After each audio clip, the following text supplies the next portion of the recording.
What is going on, guys? DBG here. In this video I'm going to be talking about 5 NBA players that fell from grace since 2010. Obviously I'm not going to be talking about players like Brandon Roy, who the only reason they're not still superstars in the NBA is because they got injured. While some of these guys did get injured, I don't believe that the injury was the main reason why they fell from grace. First, we've got Deron Williams. Deron Williams 5 years ago was arguably the best point guard in the NBA. There were debates between who was better, him or Chris Paul. And to be honest, he's only been in the league 10 years, so there's no reason why he shouldn't still be one of the best point guards in the league. In the last season in New Jersey, before the New Jersey Nets became the Brooklyn Nets, he averaged 21 points and 9 assists per game, after averaging 20 points and 10 assists the previous year, and averaging 10 assists the previous 4 years before that, which is absolutely incredible. From the 12-13 season on, he still had a really good year that year. That was the year, probably the best year of the Brooklyn Nets experiment. They did actually lose first round. Maybe that year or the year after were the best years of that experiment.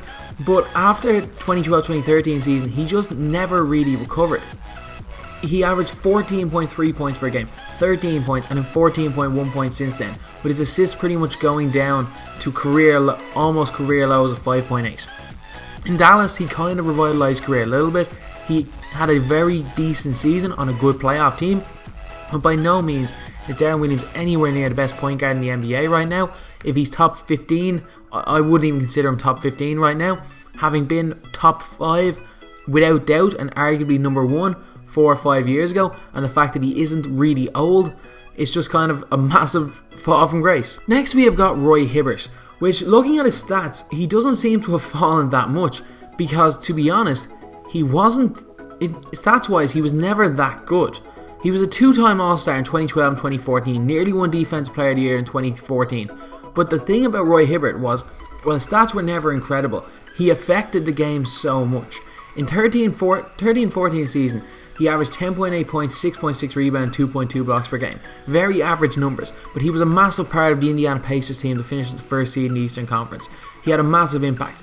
Then all of a sudden, he had a couple of playoff games where he had 0 points, 0 rebounds, and he just never recovered. While next year he was statistically better, the Indiana Pacers were a worse team, and he did not do great.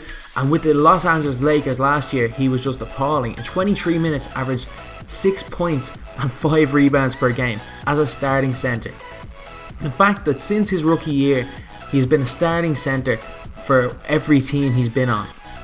And since 2010-2011, he has started every game he's played. And he's only averaging right now 6 points and 5 rebounds per game, and making 0 impact. While his stats were never particularly good, the impact he made was undeniable. Against the Miami Heat in the 2013 playoffs, he was incredible. Stats wise, he didn't fill it up, but he caused a lot of problems for the Heat and Chris Bosh, and that's the main reason they were brought to 7 games. And now Hibbert can barely make an NBA roster. So I think that's definitely one of the biggest falls from grace I've ever seen. Next, we've got a player who did actually get injured. But the injury is not the only reason why this guy fell from grace. It is Andrew Bynum. Andrew Bynum has only ever played 82 games once. While he was with the Los Angeles Lakers, he was considered arguably the best centre in the NBA with Dwight Howard. Who at the time, Dwight Howard was an absolute superstar. He averaged 18.7 points and 12 rebounds per game in his last season in LA, and then he got traded to the Philadelphia 76ers, in what's probably been the cause of the Sixers being so bad for so long. He was traded to the Sixers and got injured. Then he got injured playing bowling. And then, to be honest, it looked like it was more of a mental thing than anything else. He looked like he went nuts. He then went to the Cleveland Cavaliers in free agency, where he was playing 20 minutes per game and only averaged 8.4 points. While you can blame a bit of this on the injury, he was never ultra athletic in the first place, and he just seemed to just lose the plot. He became ineffective. For the Indiana Pacers, he averaged 11.5 points and 10 rebounds per game in the 2 games they had him for that season. But he was just a negative effect on the team. While he could put up decent numbers himself, he just was not beneficial to any NBA team, and there's a reason that even if he was healthy, no NBA team would touch him. So he's not particularly young, but he's not old either. He should be coming into his prime, but now he's been out of the NBA 2 years, so without doubt Andrew Bynum could have been the best centre in the NBA, but now he's not even in the league. Next we have got one of Roy Hibbert's teammates from Indiana. In the 2013-2014 season, the same year as Roy Hibbert nearly won Defensive Player of the Year, he should have been an All-Star. I think he led the league in triple doubles, and it's Lance Stephenson. He was incredible.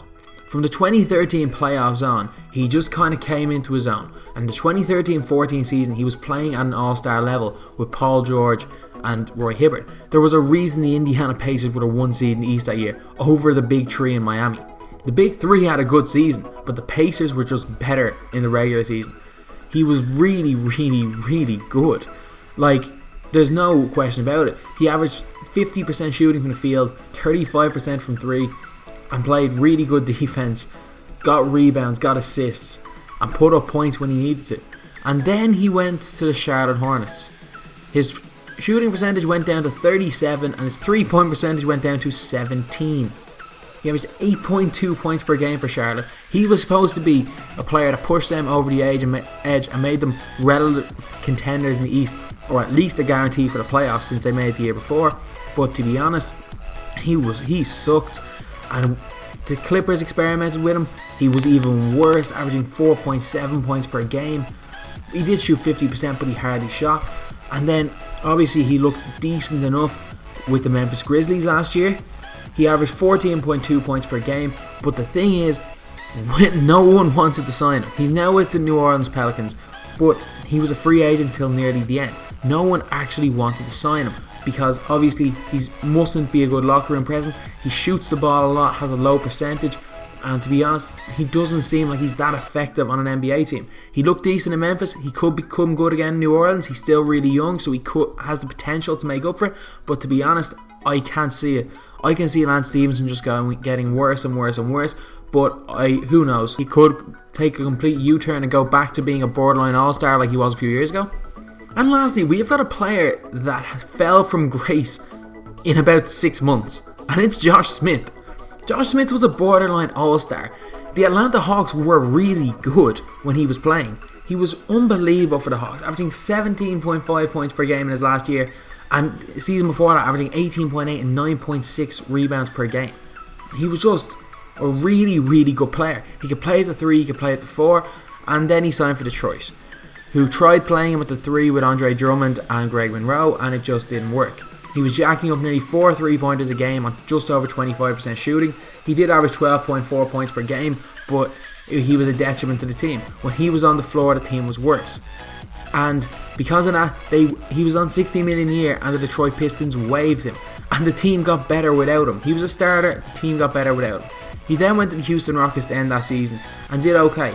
Didn't do too badly, but in the playoffs he was extremely, extremely effective, and he was one of the main reasons why the Houston Rockets beat the LA Clippers in the Western Conference Semis. Because of that, the LA Clippers took a chance on him, and to be honest, he did not do great for them, averaging 5.7 points, 3.9 rebounds per game, which is not good for a guy who almost was an all-star 2 years previously.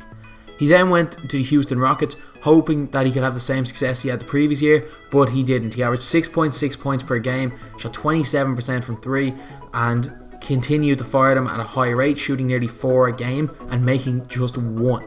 Josh Smith has been one of the quickest falls from grace I've ever seen, and this is no injury. He did not get injured. He just is not good enough right now to play an NBA team. He's not been picked up in free agency, and because just from his sheer athleticism, his ability to play defense, he should be picked up, but teams don't want someone to just jack up 4 threes a game if they're not making any, which Josh Smith does.